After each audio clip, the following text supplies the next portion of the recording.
এইভাবে বরবটি আর আলু ভাজলে গরম গরম ভাতের সঙ্গে দুর্দান্ত লাগে।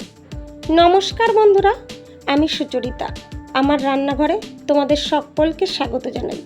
আজকে আমি তোমাদের কাছে চলে এসেছি বরবটি আলু ভাজার রেসিপি নিয়ে। এখানে আমি এক আটি বরবটি নিয়েছি, মিডিয়াম সাইজের 3টে আলু নিয়েছি আর 2টো মিডিয়াম সাইজের পেঁয়াজ নিয়েছি। এবার এই বরবটি, আলু, পেঁয়াজ আর পরিমাণ মতো কাঁচা লঙ্কা কেটে ধুয়ে পরিষ্কার করে নিয়েছি। কাঁচা লঙ্কাগুলো আমি ধুয়ে চিড়ে নিয়েছি। এবার চলে যাব গ্যাস ওভেনের কাছে। গ্যাস ওভেন অন করে একটা কড়াই গরম করে নিয়েছি। এই কড়াইয়ের মধ্যেই পরিমাণ মতো সাদা তেল দিয়ে দিয়েছি। এই রান্নাটা আমি সাদা তেলেই করব। তেলটা খুব ভালোভাবে গরম করে নেব। এই সাদা তেল আমি একটু নেড়ে চেড়ে কড়াইয়ের গায়ে খুব ভালোভাবে লাগিয়ে নেব। এখানে দেখো তেল গরম হয়ে গেছে। এই তেলের মধ্যেই আমি একটা শুকনো লঙ্কা 2 টুকরো করে দিয়ে দিলাম। এই লঙ্কাটা একটু ভেজে নেব।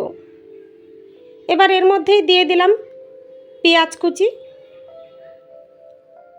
পেঁয়াজ দিয়ে একটু নেড়ে চেড়ে নেব। এই পেঁয়াজ এখানে আমি হালকা ভেজে নেব।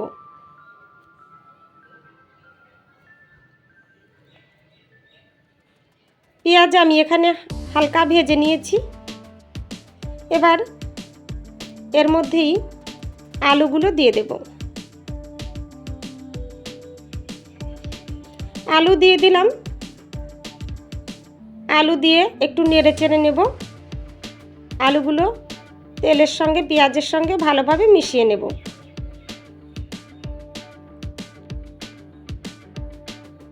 এই আলু আমি 2 মিনিটের মতো ভেজে নেব। এখানে আমি আলুগুলো 2 মিনিটের মতো ভেজে নিয়েছি।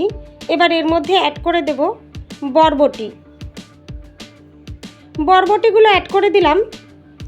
এবার একটু নেড়ে চেড়ে নেব। তার আগে আমি চেরা কাঁচা লঙ্কাগুলো অ্যাড করে দিলাম। এবার নেড়ে চেড়ে সব কিছু একসঙ্গে মিশিয়ে নেব। এই লঙ্কার পরিমাণটা তোমরা তোমাদের পছন্দ মতো নিয়ে নেবে। যেমন ঝাল খেতে পছন্দ করবে সেই হিসাবে লঙ্কা ব্যবহার করবে। এবার এর মধ্যে স্বাদ মতো লবণ অ্যাড করে দিলাম আর পরিমাণ মতো হলুদ গুঁড়ো অ্যাড করে দিলাম। আবারও নেড়ে চেড়ে সব কিছু একসঙ্গে মিশিয়ে নেব। লবণ, হলুদ গুঁড়ো আমি সব কিছুর সঙ্গে নেড়ে চেড়ে মিশিয়ে নিয়েছি।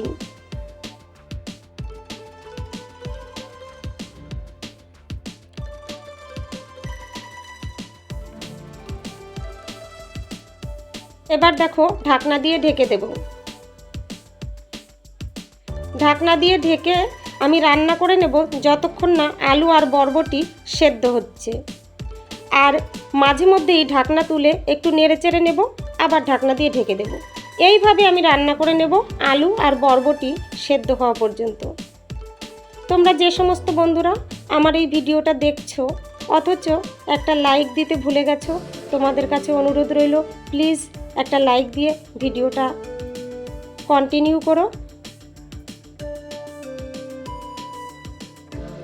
দেখো আমি মাঝে মধ্যেই ঢাকনা তুলে নিচ্ছি, আবার একটু নেড়ে চেড়ে ঢাকনা দিয়ে ঢেকে দিচ্ছি। আমার এই রেসিপিটা যদি তোমাদের ভালো লাগে বন্ধুরা, তাহলে লাইক করে ভিডিওটা শেষ পর্যন্ত দেখো। রেসিপিটা কেমন লাগলো কমেন্ট বক্সে কমেন্ট করে জানিও। আর যদি রেসিপিটা একটু বেশি ভালো লাগে তাহলে বন্ধুদের সঙ্গে একটু শেয়ার করে দিও।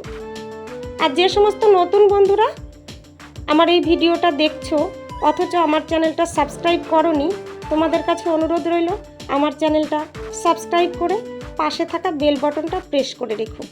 এতে করে আমার রান্না করা রেসিপিগুলোর নোটিফিকেশন সবার আগে তোমাদের কাছে পৌঁছে যাবে।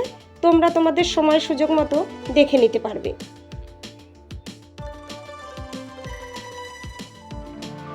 একদম সাধারণভাবে সিম্পলভাবে আমি পেঁয়াজ দিয়ে এই বরবটি আর আলু একসঙ্গে ভেজে নিয়েছি। এটা কিন্তু খেতে দুর্দান্ত লাগে বন্ধুরা। তোমরা এইভাবে বাড়িতে ট্রাই করে দেখতে পারো। আশা করি তোমাদের খুব ভালো লাগবে। দেখো, ঢাকনা দিয়ে ঢেকে আমি এতক্ষণ রান্না করে নিয়েছি। আলু আর বরবটি দুটোই আমার সেদ্ধ হয়ে গেছে। এবার ঢাকনা ছাড়া আমি আরও কিছুক্ষণ রান্না করে নেব।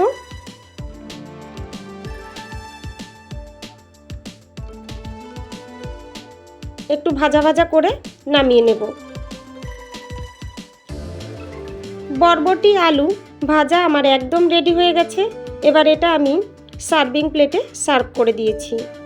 অনেক ধন্যবাদ বন্ধুরা আমার এই ভিডিওটা শেষ পর্যন্ত দেখার জন্য, আমার পাশে থাকার জন্য। আজকের মতো এখানেই শেষ করলাম।